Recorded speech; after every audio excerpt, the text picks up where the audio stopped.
Halo, shalom semuanya, Bapak Ibu sekalian. Senang Halo berjumpa Mora. Shalom, kembali. Mora. Halo. Shalom, Mura. Shalom, Mora. Udah sebulan ya kita nggak ketemu. Shalom, Mora. Shalom, shalom Bu.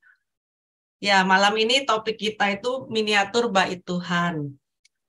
Miniatur bait Tuhan itu kalau eh, kita tahu ya, bait Tuhan itu di dalamnya ada apa aja gitu kan. Di dalamnya adalah ada praktek mitzvah, di sana ada penyembahan, ada doa, dan masih banyak lagi lah. Dan itu hal-hal yang terjadi dalam bait Tuhan itu bisa kita praktekkan di dalam keluarga kita. Dan justru kalau dalam keluarga Yahudi, mereka itu justru yang mereka harus bangun di dalam rumah mereka itu ya suasana bait Tuhan. Nah, kita yang Bnei Noah, yang sudah belajar Torah, yang belajar Yudaisme, mendalami Yudaisme, ada baiknya kita juga melakukan hal yang sama buat keluarga kita, buat rumah tangga kita. Jadi waktu saya baca ini, wow, bukan sekedar pria, wanita menikah, punya keturunan, selesai. Bukan itu, tapi ada tujuan yang lebih mulia antara pertemuan pria, wanita, dan membangun sebuah keluarga ini.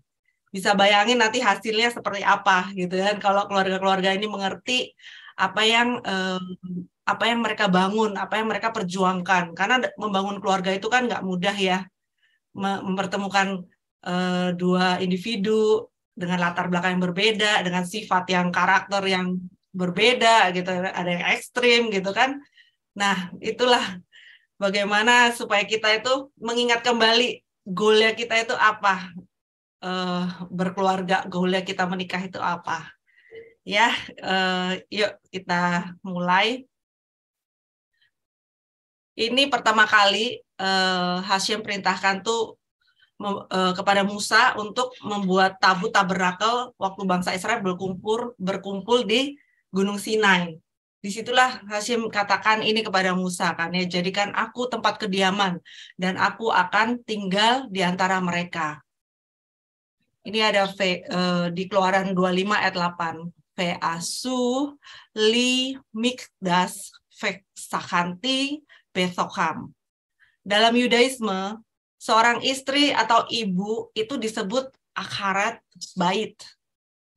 Secara literasi, secara bahasa, akharat itu adalah akharat bait itu berarti pondasi, dasar rumah. Bait itu rumah. Nah, akharat itu adalah pondasi. Bisa juga akharat bait itu diterjemahkan sebagai pilar, penyangga rumah. Nah, jadi di sini para ibu-ibu ya memiliki peran yang benar-benar sebagai apa ya, komponen yang penting, sangat penting buat rumah tangga. Jadi kalau misalnya rumahnya itu fondasinya apa, siapa, nah itulah di atasnya akan dibangun keluarga, generasi demi generasi. Jadi kalau misalnya waktu bangsa Israel di Gunung Sinai, kan Hasyim waktu itu Musa naik ke atas untuk menerima dua loh batu, dan yang pertama kan Musa nggak turun-turun lama ya. Apa yang terjadi? Banyak orang-orang yang gelisah ya, dan banyak dari orang-orang yang sudah mempertanyakan Musa dan sudah istilahnya bosan, putus harapan, udahlah Musa nggak kembali lagi, dan mereka mencari sesuatu hal yang bisa mereka pegang. Mereka buatlah lembu emas. Nah, di situ dikatakan kalau pada saat itu para wanita itu tidak ikut andil dalam pembuatan lembu emas. Mereka bahkan itu tidak memberikan perhiasan mereka untuk membuat patung lembu emas itu.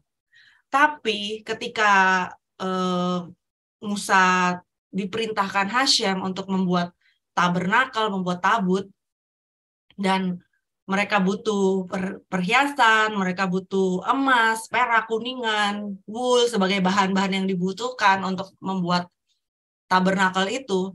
Para wanita itu dengan antusias untuk mengeluarkan apa yang mereka miliki. Nah, disinilah para wanita itu membalikan keadaan yang tadinya bangsa Israel yang ditinggalkan Musa itu melenceng. Disinilah para ibu-ibu, para wanita itu membalikan keadaan dengan membangun Bet Hamidas yang pertama, tabernakel yang pertama. Nah, kita juga bisa membangun tabut Tuhan di rumah kita, bagi rumah kita itu, dan mempersiapkan rumah kita, keluarga kita itu sebagai tempat yang layak, sebagai tempat, menjadi tempat kesukaan Tuhan, tempat kesukaan Hasyim untuk berdiam, supaya cahaya ilahi itu turun, menetap di rumah ini, menetap di keluarga kita. Jadi kalau kita bisa lihat di dunia ini ya, sekeliling kita itu udah semraut dari masalah domestik, masalah rumah tangga. Kalau kita bisa lihat banyak banget kasus-kasus pembunuhan, banyak banget kasus-kasus kriminal yang terjadi di antara keluarga sendiri, yang dilakukan oleh anggota keluarga sendiri. Itu mengerikan banget ya. Itulah begitu gelapnya keluarga demi keluarga di sini. Keluarga demi keluarga yang ada di sekeliling kita. Nah, bayangkan kalau mereka semua itu mengerti hal ini, mereka semua itu membawa terang ilahi, membawa Taurat itu ke dalam keluarga mereka, ke dalam kehidupan mereka. Pasti beda lagi ceritanya ya. Dan ini dari keluarga yang kecil-kecil ini berkembang ke sekitarnya, ke sosial, ke lingkungan sekitarnya.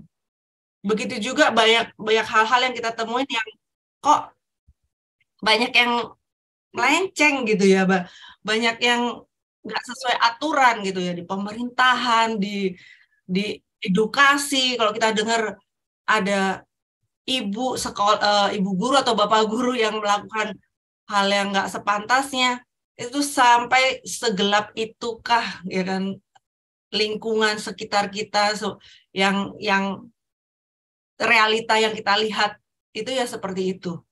Nah, makanya kita yang sudah mengenal Taurat, kita yang sudah belajar, kita yang sudah tahu paham 7 hukum Nuh beserta butir-butirnya yang detail-detailnya, bagaimana kalau itu kita terapkan, bagaimana kalau itu kita mulai dari anggota keluarga kita dulu sampai nanti lebih lambat laut lebih besar aspek yang menjangkau yang lebih besar lagi, akan sangat luar biasa dan ceritanya akan berbeda ya. Dan nanti berita-berita yang beredar berbeda lagi.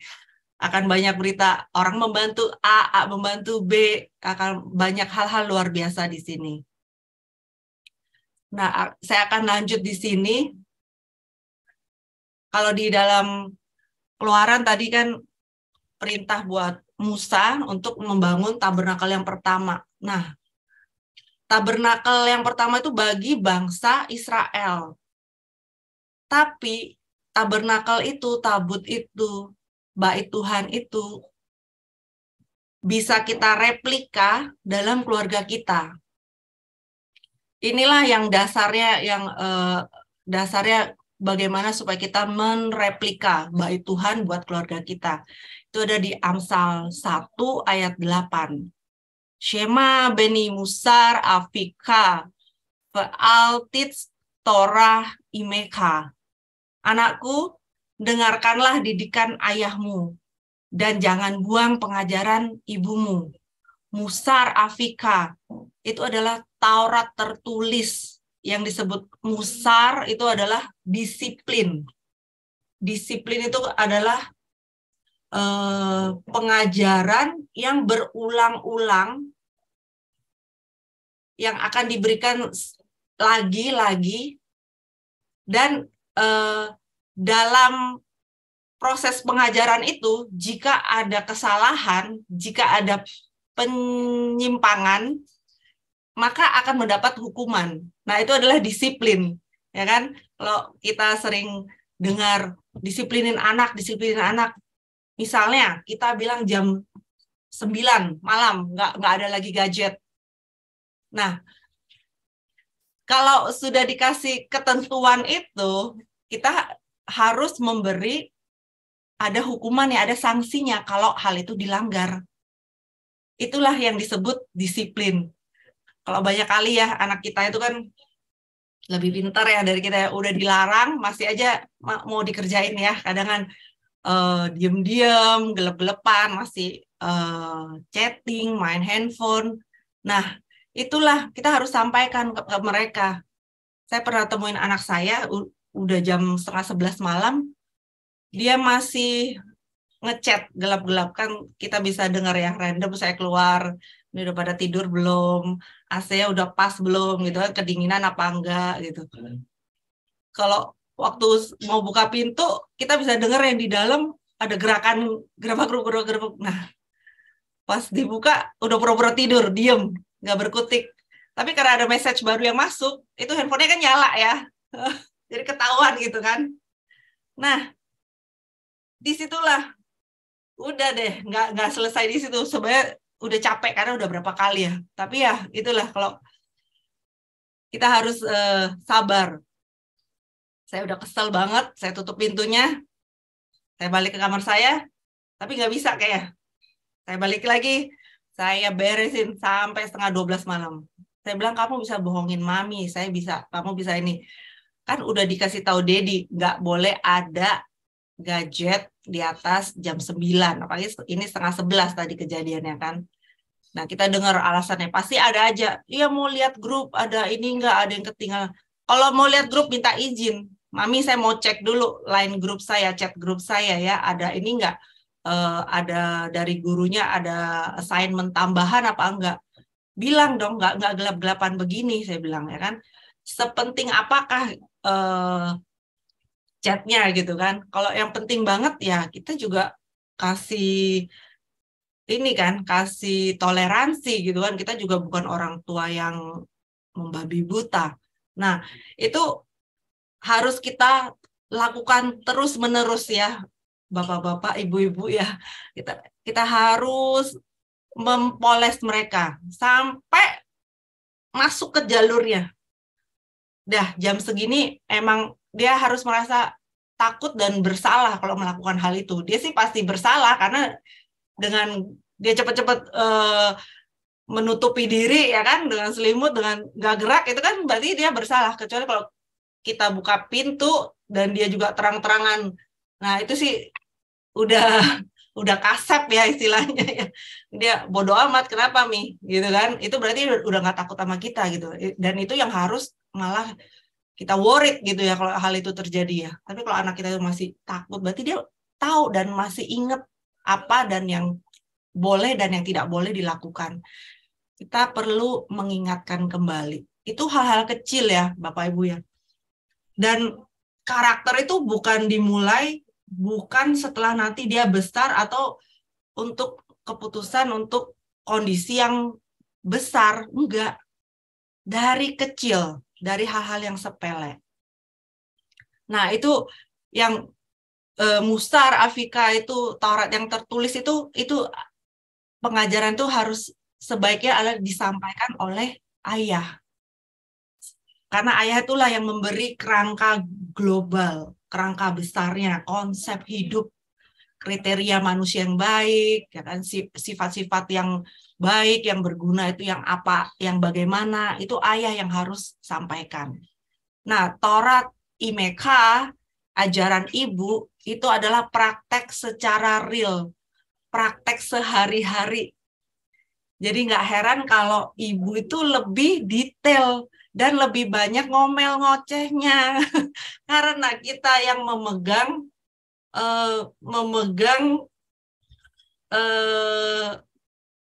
peranan, memegang tugas yang ngurusin kecil-kecilnya. Gimana dia, ini kakak beradik, gimana dia melakukan memperlakukan adiknya. Gimana adiknya suka suka nipu kakaknya misalnya kan, atau kebalikannya. Dari hal-hal kecil itu harus kita perhatikan. Dan itu tugasnya kita, ibu, sehari-hari. Makanya kita lah yang menyertai mereka langkah demi langkah dari satu momen ke momen lain, ya kan, di meja makan. Misalnya makan ayam goreng tinggal sepotong, ya kan? Terus gimana? Ada yang mau, kakaknya mau. Itu disitulah ibu hadir dan disitulah ibu yang harus berperan. Biasanya sih kalau kita beli makanan ganjil, kalau dulu anak 3, sisa 1 bagi 3. Tanya, mau semua kan? Mau lagi nggak, Ceh? Mau lagi? Mau. Kecuali kalau enggak mau, kamu aja. Itu beda. Nah, mereka harus komunikasi. Nggak ada itu orang yang ngambil satu full gitu. Oh, sorry, aku nggak tahu kalau kamu masih mau. Itu nggak ada. Awal-awal ya mungkin ya. Karena ya kamu mau, orang lain juga mau. Kamu tanya dulu dong. Ceh mau nggak? Dede mau nggak? Kalau mau dibagi 3. Ini cuma tinggal kecil, nggak apa-apa, nggak masalah. Tapi sama-sama mau. Nah, disitulah mereka belajar sharing. Dan akhirnya belakang-belakang mereka sudah terbiasa. Jadi kalau ada makanan masuk ke kamar, kalau kita udah selesai makan, ini masih ada martabak atau apa kan, masih ada yang mau nggak? Itu udah biasa. Jadi nggak ada tuh yang pertikaian. Makanya sometimes dari makanan aja yang sepotong gitu bisa jadi pertikaian besar gitu ya. Dan itu saya paling benci hal itu terjadi. Tidak selayaknya kita itu bertengkar di atas berkat, ya kan, di atas makanan. Saya bilang nggak ada. We are one family, we are share each other. Ada yang masih lapar, ada yang masih mau, harus dibagi sampai semuanya puas, ya, makan sampai semuanya tercukupi, ya kan, sampai semuanya puas dan oh ya udah habis, nggak ada lagi, kan tadi udah bagi 3. Itulah yang harus kita train, kita harus latih terus dari hal-hal yang itu, dari hal-hal yang kecil dilihatnya sepele ya, tapi itu akan membentuk karakter mereka sampai besar. Ya kan, gimana ceritanya kalau misalnya yang gede semena-mena ke yang kecil, dari soal mainan, dari soal makanan seperti tadi, dari soal jajan, ya kan? Bagaimana ceritanya nanti sampai gede? Cuman beda cerita aja, beda barang aja. Tapi karakter dan sifatnya ya sama. Nah, itu yang kita nggak mau, ya kan, ibu-ibu kan. Itu yang harus kita hindari gitu. Nomor 1 anak, nomor 2 anak, nomor 3 anak. Semua dari darah daging kita, dan kita harus bentuk mereka sama. Kita harus bentuk mereka sama baiknya, sama bagusnya, sama maksimalnya, mendapat perhatian yang sama, mendapat cinta kasih yang sama, yang adil, sama rata. Semuanya harus sama. Nah, dalam oral Torah, yang Taurat lisan dalam Mishnah itu disebut itu Taurat ibumu. Kalau yang tadi yang Taurat tertulis itu disebut Taurat ayah. Taurat ibu, karena para rabi melihat itu bahwa dalam mengembangkan dan menyempurnakan detail-detailnya itu, dalam melakukan hal-hal yang peritilannya itu harus ada seseorang, harus ada seorang pribadi yang mendampingi. Harus ada seorang pribadi yang menuntun supaya pelaksanaannya itu terjadi dengan baik. Itu adalah ibu. Pribadi itu adalah ibu, dan nggak bisa digantikan dengan yang lain. Di pengajaran yang sebelumnya saya pernah katakan ya, kalau yang kenapa ibu itu harus tinggal di rumah, harus fokus di rumah, ya kan? Ya karena salah satunya ini, para rabi pun sebutkan bahwa untuk menyempurnakan Taurat tertulis itu, ada butir-butir breakdown-nya itu, detail-detailnya itu, harus ada yang memonitor, harus ada yang mendampingi. Dan hanya ibulah yang bisa melaksanakan itu. Ibu yang bagaimana? Yang tentunya ya ibu yang mengenal Taurat, ibu yang mengenal kebenaran. Jadi pengaplikasian Torah, pengaplikasian oral Torah, kan banyak banget ya. Taurat tertulis dengan Taurat oral tuh lebih banyak yang oral, ya kan?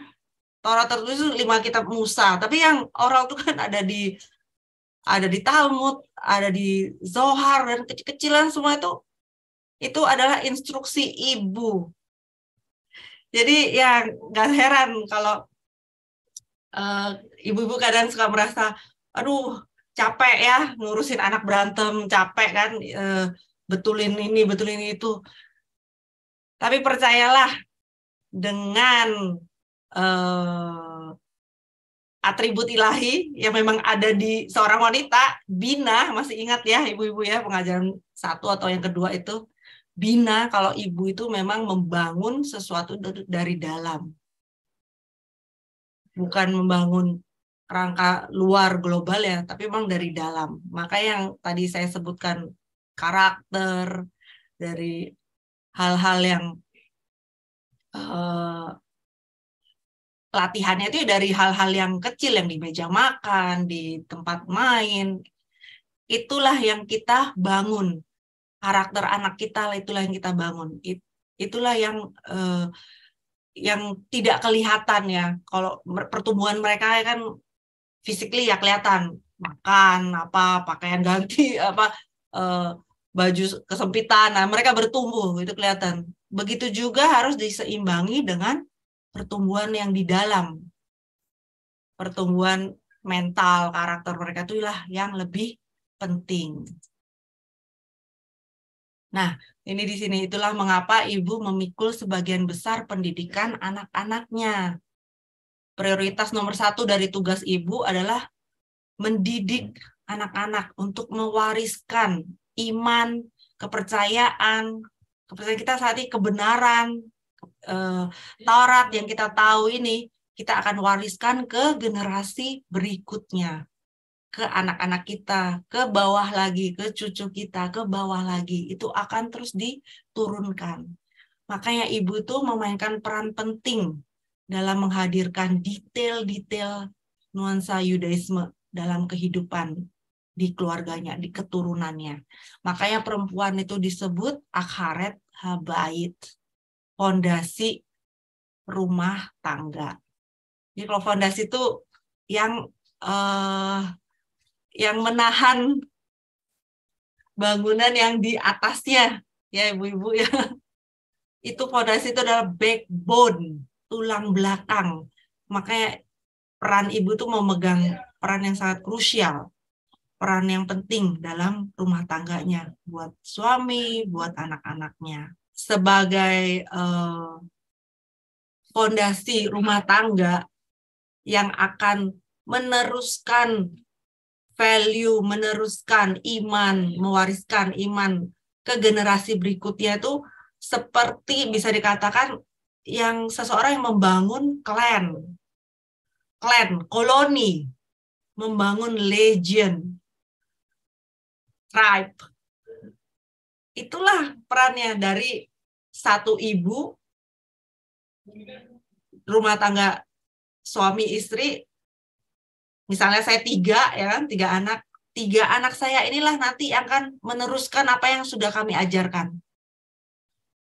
Dari kecil, dari umur mereka sekarang ini, dari sampai remaja ini kan. Nanti mereka menikah ya, Bersyet Hashem, dari 3 saya akan memiliki 6 anak. Dari 6 anak itu akan beranak pinak lagi. Nah, itulah klan kita. Jadi apa yang mau kita taruh, warna apa yang mau kita beri di ketiga yang pertama ini, itu akan dibawa terus ke generasi ke bawah. Itu akan dilanjutkan terus ke generasi berikutnya. Sampai ya nanti akan membesar. Kalau pernah lihat family tree, apa tuh?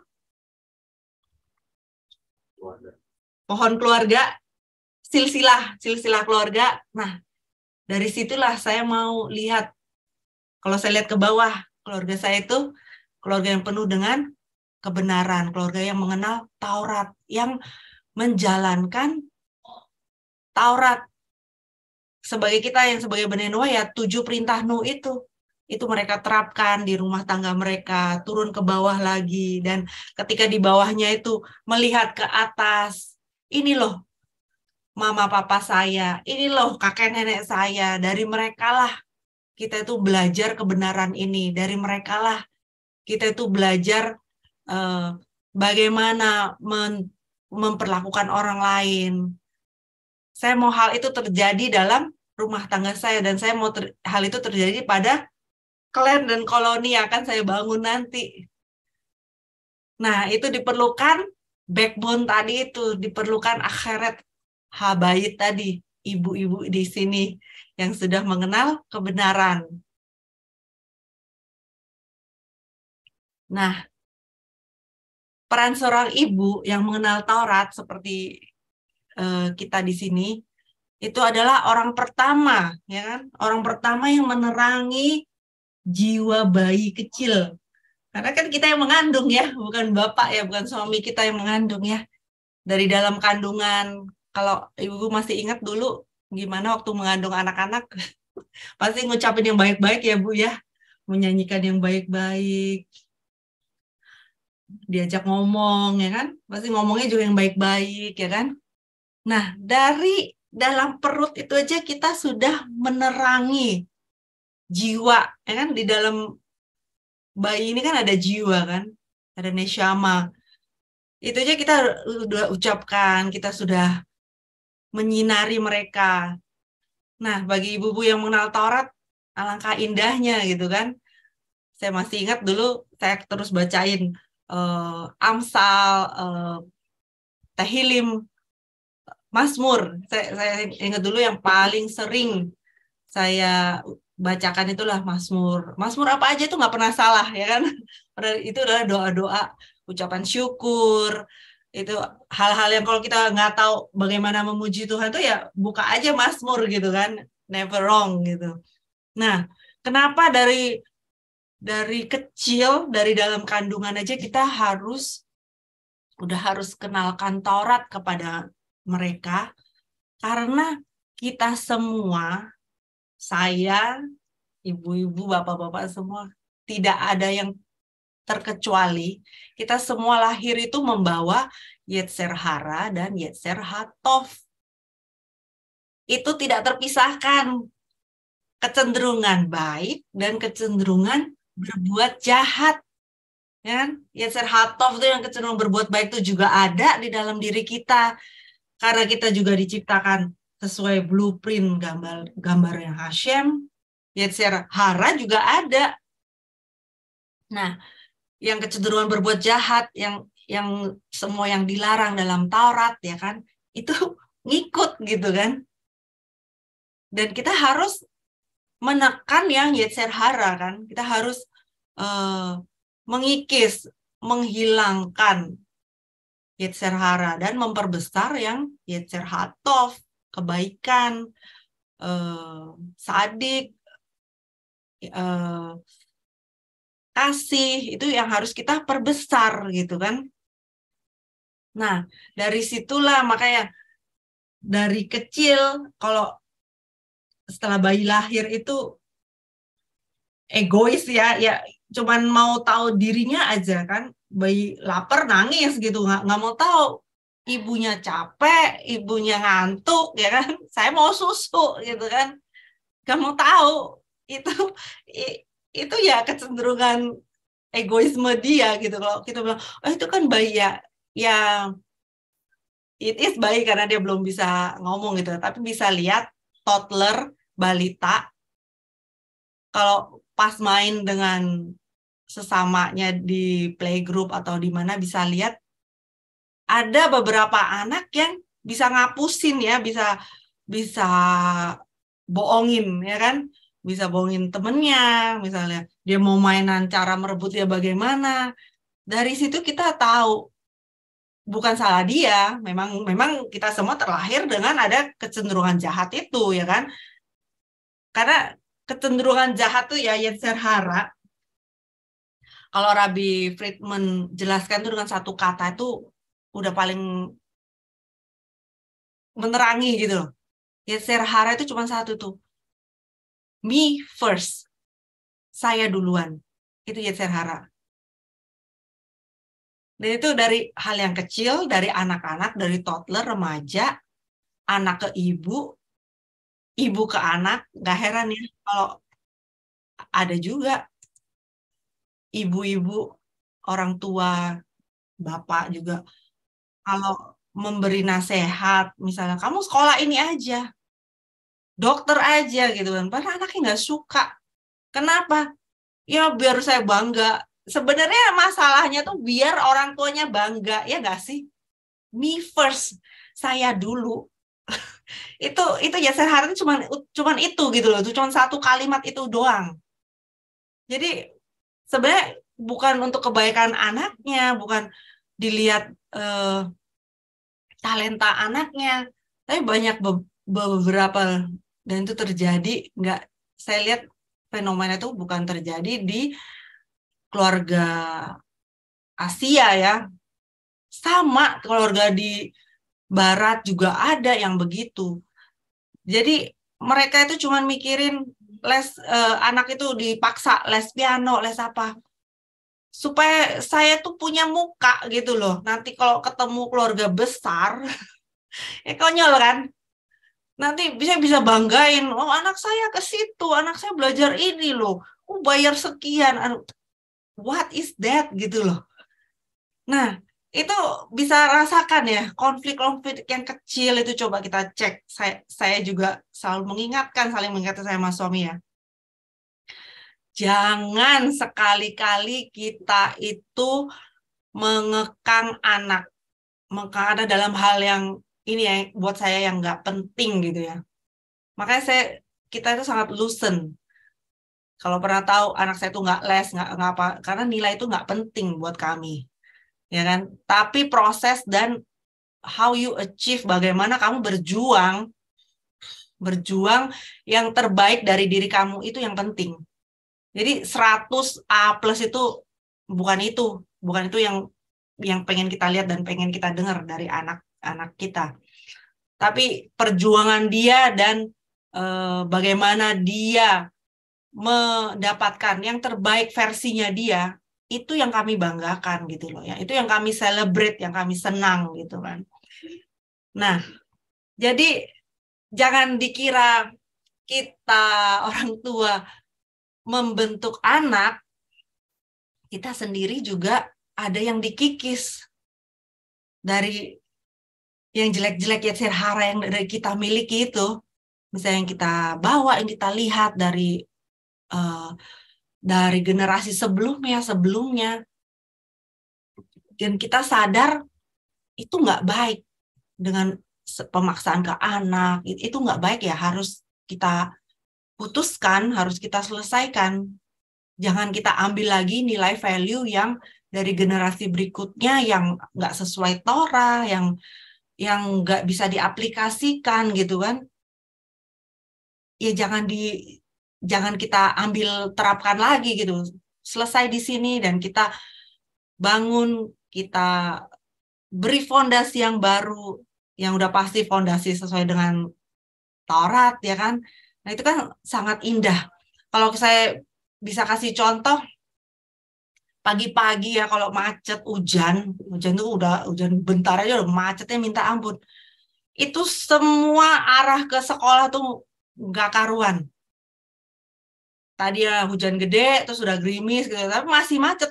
Hujannya udah nggak gede, macet tuh udah panjang sampai kemana, udah mengekor kemana-mana dan dari segala penjuru itu benar-benar stuck mau ke sekolah. Itu banyak pilihan dari orang tua ya. Pokoknya goalnya cuma satu, anak nggak boleh telat. Iya sih, nggak boleh telat. Kalau telat tuh kena hukuman dan ada note-nya gitu kan. Tapi nggak begitu juga gitu loh, nggak menghalalkan segala segala cara gitu loh. Banyak banget dari orang tua yang nganterin itu lawan arah, lawan arus. Yang sana kan tersendat, jadi yang sebelah sini, yang dari arah sekolah itu kosong gitu kan. Udah main hajar aja, mobil segede-gede itu nggak mau tahu. Itu kan jalurnya orang, itu kan jalannya orang yang dari sana ke sini. Tapi karena tujuannya cuman, gua nggak mau anak gua telat. Ya, cuman saya kan balik lagi. Saya nggak mau telat. Tapi mikir dong, itu ntar kalau ketemu motor di tengah gimana? Ada jalan yang belokan, orang nggak expect ada mobil dari arah yang berlawanan. Ya kan? Nah, itu waktu lihat-lihat begitu aja, dari situ saya akan beri komentar ke anak. Saya lebih baik parkir di tempat yang jauh, saya minggir, turun bawa payung, jalan. Basah, nggak basah sedikit, saya bilang. Sepatunya sedikit, nggak bisa. Kamu mau telat atau mau ini? Parkir di sini, jalan. Tasnya berat, kita bantuin. Tapi karena anak-anak udah mulai gede, ya kan sekarang kan udah remaja, mereka udah kuat bawa itu. Saya ini bawa sendiri, saya payungin aja. Lebih baik begitu. Nah, itu kita kasih contoh dalam kehidupan sehari-hari. Dan mereka bisa lihat yang itu nggak boleh, kita nggak boleh kerjain itu gitu loh. Kita nggak bisa menghalalkan segala macam cara demi untuk mencapai apa tujuan kita, apa goal kita. Nggak bisa. Bukan begitu cara hidup kita, ya kan? Ada satu kali waktu saya bonceng anak, waktu itu saya jemput pulang sekolah naik motor. Ada ibu-ibu itu yang nyapu halaman rumahnya. Kan kalau naik motor itu bisa masuk gang ya. Jadi nyapu itu ada plastik atau daun, saya plastik kayaknya. Jadi disapu ke sebelah rumah dia, terbang lagi, disapu. Anak saya juga lihat gitu, karena kan dari jauh dia udah melakukan hal itu, ibu itu udah nyapu terus Tumi, mau disapu sampai kapan juga balik lagi, ada angin. Iya, saya bilang. Dan itu kenapa susah? Apa susahnya sih tinggal ambil, ya kan, plastik itu dan buang ke tong sampah gitu loh. Tapi karena dia pikir itu luar pagar rumah dia sih, tapi yang disapu ke sebelah rumah yang udah ke tetangga dia gitu. Itu juga, nah dari situ anak yang udah remaja itu kan udah mengerti mana yang baik, mana yang jahat ya. Disitulah kita train mereka. Iya, mendingan diangkat dari tadi udah beres tuh. Diangkat, buanglah ke tong sampah supaya nggak terbang-terbang lagi gitu loh. Tapi kadang pikiran orang itu beda ya. Pikiran orang itu, ya ini bukan plastik saya mungkin ya. Ini bukan saya yang buang. Iya sih, tapi ya nggak tahu dari mana gitu terbang dan ada di depan rumah kamu gitu loh. Dan kalau semua orang berbuat hal yang sama, itu plastik pindah-pindah aja tuh sampah pindah-pindah aja gitu loh. Dan lingkungan kamu nggak bersih gitu loh. Ya kan, sebenarnya tujuan kamu untuk membersihkan lingkungan kamu depan rumah kamu itu paling cuma sesaat aja. Habis itu ditiup angin lagi, datang lagi gitu kan. Nah, itulah bertahap kita ngajarin anak dari yang kecil sampai gede, nanti sampai dari hal yang sharing, hal keuangan. Itu juga ibu lah yang mendampingi, menabung, gimana kita spend money, mana prioritas, ya kan, mana yang harus kita bayar dulu, ya kan. Saya dari dulu sama suami itu tidak pernah memberi mainan yang sampai gimana ya. Sampai kemarin tuh suami saya bilang, dari dulu ya saya tuh pengen Xbox, pengen Nintendo dulu, belum ada Xbox, Nintendo. Tahu ya ibu-ibu ya mainan. Cuma bisa lihat punya tetangga, cuma bisa minjem dan bisa nunggu kalau dia udah selesai, baru kita main. Namanya juga bukan kita yang punya ya kan. Sampai sekarang anak kami tuh ribut minta Xbox. Dan kita nggak beri. Karena kita anggap itu nggak penting. Ini cuma segini, Xbox yang 1, 2, kan makin lama yang edisi yang pertama pasti udah lebih murah ya. Enggak, buat saya itu masih mahal buat main game. Karena kamu game online aja banyak. You can have fun with that gitu loh. Dengan yang di laptop, dengan yang di handphone aja udah have fun. Nggak perlu overwhelmed dengan entertain yang begitu. Dengan game itu saya nggak akan memberi kamu yang berlebihan. Karena nggak akan habisnya. Kalau kita kasih, dia akan dengan easily juga nggak puas besoknya. Ya kan? Dengan misalnya game yang satu, nanti ada edisi yang baru, ada skin yang baru, itu nggak puas gitu ya. Secukupnya. Kita akan pakem banget di situ. Jadi kemarin suami saya bilang, sampai saya udah tua begini ya, saya belum pernah punya game yang itu, Nintendo, Xbox gitu. Tapi kalau untuk pelajaran, untuk sekolah, misalnya anak saya bilang, ada seminar ini waktu itu mind map, itu bagus banget, tapi mahal Gak apa-apa saya bilang, saya rela bayar kamu butuh ini nggak? Butuh, dia bilang. Terus suami saya lihat, wah ini bagus banget, nanti buat dia kuliah, buat dia kerja.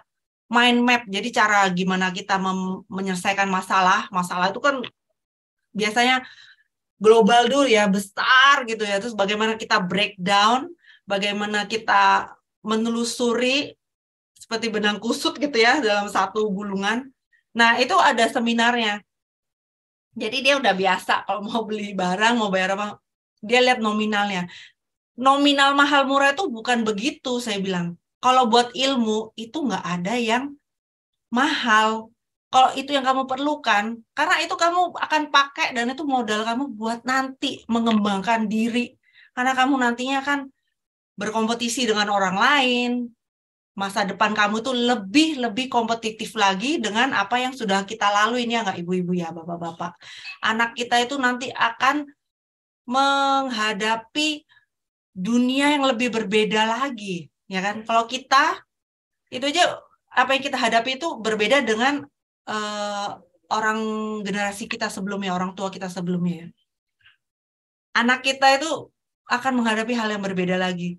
Jadi daripada menghabiskan uang untuk entertainment yang berlebihan, kita harus mengalokasikan untuk hal yang penting, untuk yang buat dia ke depannya itu bisa dia gunakan buat mengembangkan diri, bakat dia gitu kan, menjadi orang yang lebih baik, bekerja lebih baik. Nah, disitulah dia belajar, oh maksudnya mami itu nggak boleh di ini, nggak boleh di ini, itu ya hal-hal yang tadi itu yang menyenangkan diri kamu itu nggak perlu, itu ya itu nggak boleh, nggak perlu gitu loh.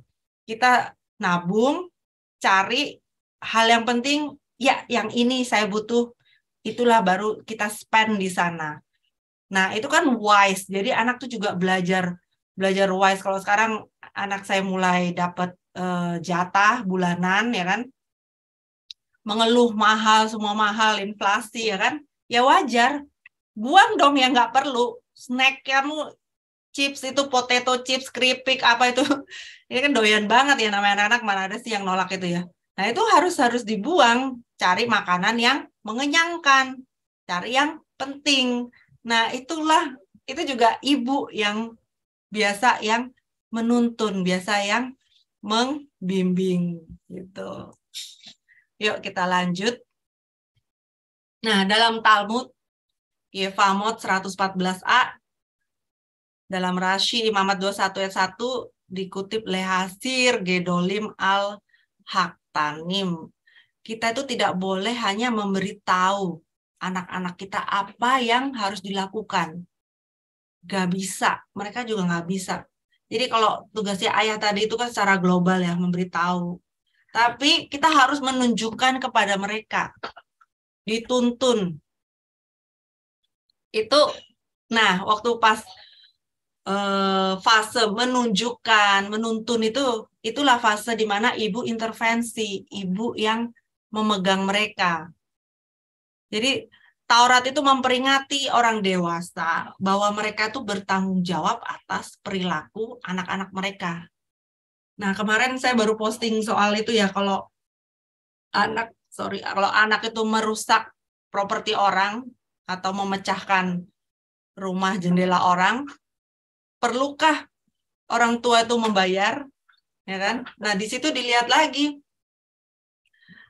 memang anaknya salah, ya kita sebagai orang tua harus bertanggung jawab.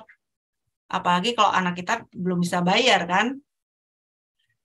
Itu sudah tugasnya orang tua bertanggung jawab menggantikan kerusakan yang mereka lakukan. Demikian juga atas perilaku mereka. Misalnya perilaku yang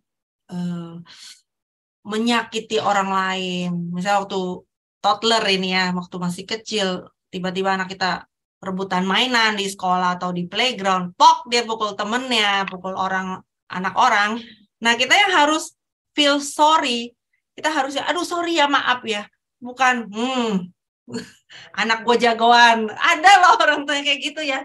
Tapi saya pikir, ya ampun, ini gimana ya?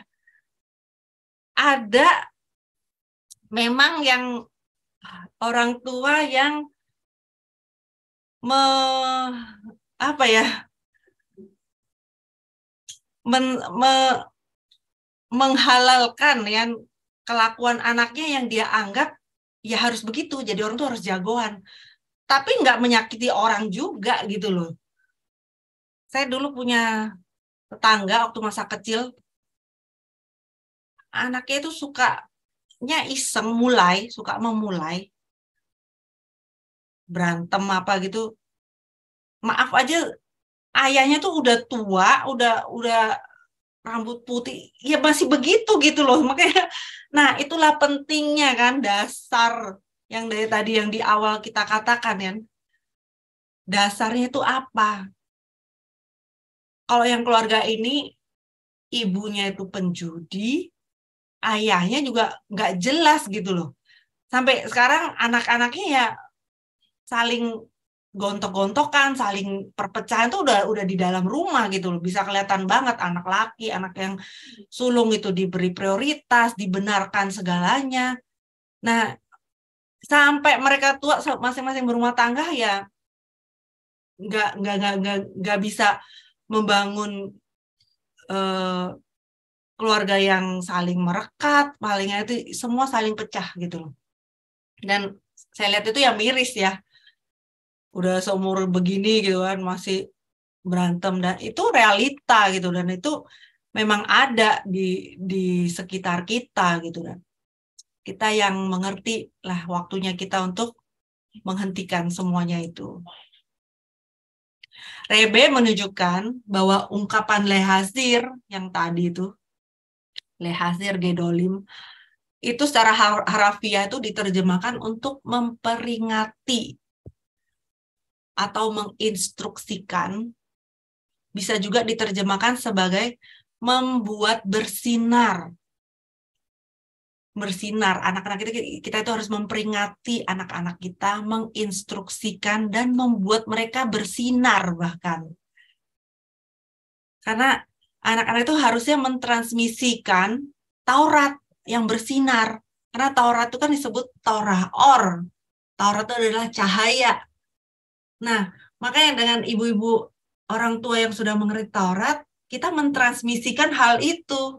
Mentransmisikan cahaya ilahi, cahaya Taurat, ajaran Taurat. Mana yang benar, mana yang salah, mana yang boleh, mana yang nggak boleh. Itu sangat penting dari sejak dini. Dan jangan bosan-bosannya kita melakukan hal itu. Karena untuk membuat anak kita itu bersinar sendiri, sampai pada waktunya itu bisa bersinar sendiri itu kan kita nggak bisa expect 5 tahun, anak 5 tahun udah tahu gitu kan. Ada fasenya, setelah 5 tahun masa sekolah, nanti setelah masa sekolah, masa remaja, beda lagi kan benar dan salahnya itu kan beda lagi. Permasalahan yang mereka hadapi, yang ada di misalnya pergaulan mereka juga berbeda.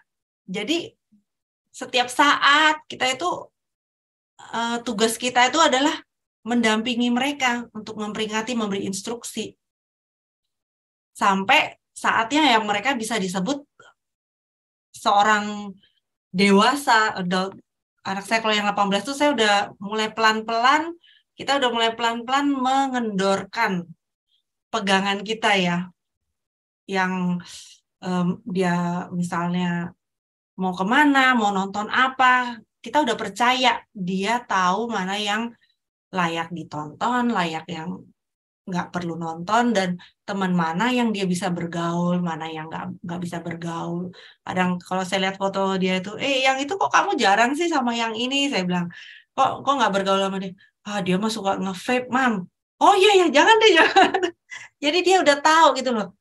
Kalau teman yang suka ngerokok ya dia hindari, kalau deket-deket ya nanti bisa ikut gitu kan. Nah, karena kita udah mulai jauh kan, dia udah remaja dan kita nggak bisa kontrol detail kan, ya udah, berarti dia udah cukup dewasa gitu loh. Nah, nanti kita lihat lagi, kita pantau lagi, apalagi yang bisa kita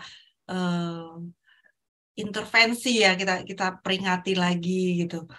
Nggak semua hal juga ya, yang nggak semua hal, kalau udah remaja ya, ini kalau nggak semua hal kita bisa dan mereka juga mau ya diintervensi sama kita ya. Yang penting ya itu, kita balik lagi secara hukum Taurat itu salah nggak kalau dia berbuat ini? Kalau nggak salah itu bukan hal yang fatal, ya sudahlah gitu kan. Kita nggak perlu sampai mengatur hidupnya sampai gimana gitu kan. Capek juga gitu kan. Yang penting kita udah tahu, oh dia masih di dalam tracknya kok, masih dalam track yang kebenaran. Nah, kita sebagai orang tua itu dengan menginstruksikan mereka tadi itu, membimbing mereka, kita itu harus memberi mereka itu cinta yang tak bersyarat. Harus menuntun mereka itu dengan cinta yang tak bersyarat. Cinta kita kepada mereka, kepada anak-anak kita itu harus bisa diandalkan seperti matahari terbit. Ya, seperti lagu yang dulu kita suka dengar ya. Kasih ibu kepada beta tak terhingga sepanjang masa. Dulu saya suka nyanyiin ke anak saya dan saya balik. Bukan kasih mami kepada kamu. Jadi waktu kecil, waktu saya nyusuin anak saya semua kan saya rawat sendiri. Itu yang saya itu. Ini sebagai doa saya. Kalau saya itu saya mau jadi orang tua yang seperti ini. Ternyata dalam Judaism, dalam Taurat, Rebe juga mengingatkan kalau cinta kita kepada anak-anak kita itu harus seperti matahari yang terbit. Ya kan, walaupun mendung, walaupun malam ini hujan badai, tapi kita tahu esok akan ada matahari yang terbit, ya kan? Apapun yang terjadi malam ini, ya kan, gelap gulita, besok pasti ada sinar matahari yang terbit. Nah, kita ke anak-anak mereka itu harus seperti itu, cinta tanpa syarat, karena mereka butuh cinta yang tanpa syarat, yang mereka terima, yang tertanam dalam diri mereka itu akan membuat mereka itu pede, memiliki harga diri, dan memiliki keamanan yang absolut, yang bulat. Jadi mereka nanti ya di kedepannya, mereka itu dengan percaya diri itu bisa menghadapi kehidupan, menghadapi tantangan hidup ini. Bagaimana kalau cinta orang tua ke anak itu bersyarat gitu ya? Itu juga suatu masalah ya, kalau saya bisa lihat ya. Ini ada hal konyol sih, anaknya itu bangun rumah. Senang dong ya, dari rumah yang kecil, terus bangun rumah gede di jalan besar gitu. Si ibu yang sudah merasa, ya kadang ini buat saya juga ya, saya ibu, udah merasa nuntunin anak setiap hari bertahun-tahun ya kan. Peritulannya sampai istilahnya bawa ompolnya kita juga tahu gitu kan. Sampai mereka gede, cenderungnya itu kita juga masih menganggap mereka itu kamu perlu saya nasehatin terus gitu loh. Nah, kita sebagai orang tua itu harus tahu stop, sudah selesai. Suami saya itu suka itu ingetin saya, nanti ya anaknya udah gede, jangan dipegangin terus ekornya ya. Mereka itu memang anak, tapi one day mereka itu orang lain. Kalau mereka udah berpisah sama kita tuh, mereka tuh udah orang lain, individu sendiri, mandiri.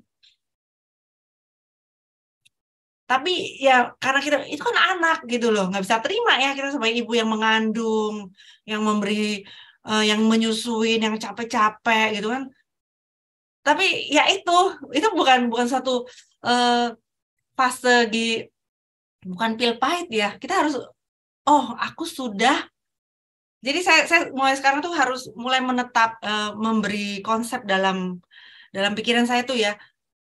Ini saya lagi membangun satu individu nih. Ada 3 yang Tuhan percayakan buat saya saat ini. 3 individu ini harus kuat. One day mereka itu harus berdiri sendiri. Tanpa saya. Tanpa kita orang tua. One day mereka tuh harus jalan, mutusin sendiri.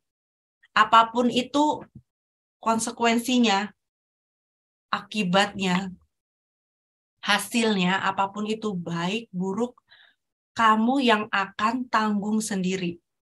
Makanya dari saat ini waktu yang diberikan pada kita inilah baik-baik kita membimbing mereka, melatih mereka buat setiap keputusan mereka tuh ada konsekuensinya gitu loh. Suatu saat saya udah nggak ikutan. Karena kalau sampai mereka dewasa, tua, kita masih ikutan, ada yang ya ini cerita yang kembali tadi itu ya, anak yang membangun rumah, dia itu udah dewasa, udah punya anak, sudah tua gitu kan, sudah mandiri, gara-gara konsep warna rumah. Jadi orang tuanya mau warnanya ini, sedangkan mereka kan punya rumah tangga sendiri gitu kan, punya pasangan. Itulah orang yang pertama yang mereka ajak diskusi, rumah kita mau warna apa gitu kan, mau warna putih, sedangkan orang tuanya mau yang warna coklat, mau yang natural. Itu lucunya, kenapa saya bring out ini? Lucunya karena sampai nggak diterima, karena mereka nggak dengerin gitu. Mereka pengen punya selera sendiri dong gitu kan. Pengen rumah yang benar-benar mereka punya gitu loh. Sampai akhirnya orang tua itu tidak ngomong ke anaknya, nggak ngomongan. Gara-gara apa sih? Gara-gara warna cat rumah. Ya ampun. Jadi kan konyol gitu loh. Jadi kalau yang tua ini, orang tua yang generasi yang pertama ini bijaksana. Oh iyalah, itu kan rumah mereka. Kita kasih input, gimana kalau warna natural? Kalau nggak diterima, jangan ngambek gitu kan. Jangan, itu dengan bukannya sukacita ya, anak bisa bangun rumah baru, bisa bangun rumah tingkat gitu ya. Jadi malah sumber petaka gitu ya, kalau nggak ngomongan gitu, nggak teguran tuh gimana sih ya rasanya ya, anak dengan orang tua gitu kan. Itu bukan Bet Hamidas lagi, bukan bait Tuhan lagi gitu kan. It feels like hell on earth gitu kan. Itu rumah. Ada kadang soal makanan di dapur. Yang satu mau diulek, mau digiling. Yang satu karena dia merasa gue repot, banyak kerjaan, blender. Ngambek-ngambekan, marah, ribut, itu kan lucu gitu kan, tapi itu terjadi dan itu kita lihat gitu loh. Nah, itulah disitulah kita harus ada waktunya. Ya sudahlah gitu loh. Kita sudah ngajarin, ya kan, dalam segala hal ya, misalnya keuangan, misalnya beli emas, misalnya ini generasi yang pertama, beli emas, generasi yang baru, kita punya instrumen lain, kita punya investasi yang lain. Nah, itu bisa gontok-gontokan, bisa ribut. Nah, itu harusnya sudahlah anak yang sudah menikah, yang udah apa, biarkan mereka bertumbuh, berkembang sendiri gitu kan. Dan kita tugas sebagai generasi pertama nanti nih, saya juga akan menjadi generasi pertama kan ke klan saya, ke generasi saya yang di bawahnya kan.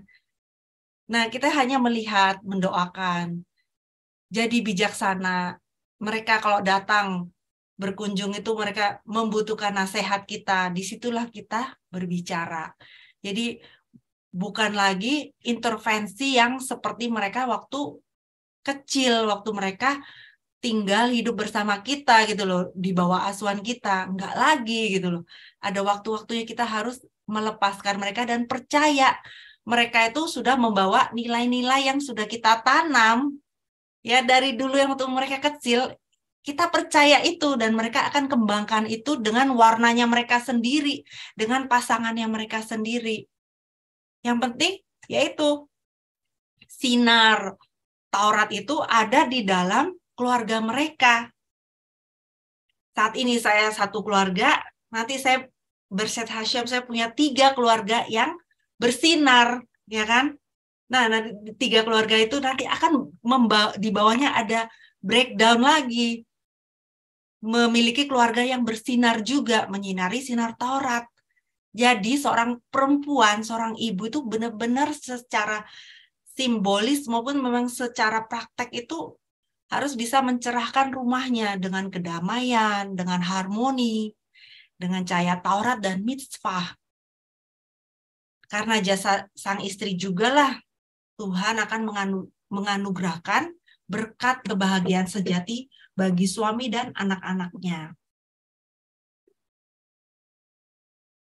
Jadi keluarga Bnei Noah yang sudah belajar Taurat, yang memutuskan Taurat sebagai jalan hidupnya, sudah selayaknya memiliki aturan, rincian mengenai hidup ini sesuai dengan arahan Taurat, sesuai dengan kerangka 7 hukum Nuh. Jadi kita wajib menanamkan kebenaran bagi keturunan kita, bagi anak-anak kita dari usia paling muda. Dan mereka harus melihat kalau menjalankan 7 hukum Nuh dan menjalankan mitzvah itu suatu sukacita, suatu kegembiraan, bukan suatu beban. Jadi mereka harus tahu bahwa ya begini seharusnya manusia memperlakukan orang lain. Ya begini seharusnya kita hidup. Jadi hal itu nanti akan sangat indah semuanya. Kita berusaha semaksimal mungkin menjadikan rumah kita itu sebagai miniatur bait Tuhan, miniatur Beit Hamikdash, sebagai tempat Taurat, belajar Taurat, sebagai tempat di mana mitzvah dilakukan. Kalau saat ini ya antara sibling ya, antara anak dengan anak, bagaimana kamu memperlakukan kakak, adik, disinilah ayo dilatih. Nanti di luar rumah pun seperti itu kamu memperlakukan orang lain. Tidak ada kecurangan, tidak ada jealous eyes gitu kan, jealous eyes, iri, dengki, itu nggak ada gitu loh. Nah, itulah pentingnya bagi perempuan yang sudah mengerti Taurat, tulang punggung, keluarga, backbone, pilar dari rumah ini, rumah tangga masing-masing ini, dan bisa menurunkan sinar ilahi itu ada di dalam rumah tangga kita. Ya, jadi bisa bayangkan nanti setiap rumah itu bersinar. Alangkah indahnya, alangkah harmoninya manusia dengan manusia, alangkah sukacitanya gitu ya, tidak ada lagi kriminal yang dilakukan dalam anggota keluarga, dalam orang terdekat, apalagi kan dalam komunitas yang lebih besar, dalam pemerintahan, karena yang duduk di sana, yang memegang peran di sana juga orang-orang yang mengerti Taurat, orang-orang yang memberi keputusan, yang memegang mandat itu juga orang-orang yang sudah tahu apa yang harus dilakukan, keadilan apa yang harus ditegakkan. Nah, itulah yang harus kita lakukan, yang harus kita persiapkan bagi generasi kita berikutnya. Baik, Bapak Ibu, saya selesaikan sharing diskusi Torah saya malam ini. Sampai di sini, semoga semua ini bisa memberi kita semangat, memacu kita untuk lebih lagi, nggak bosan-bosan, untuk menerangi rumah kita dengan melakukan mitzvah, dengan belajar Taurat.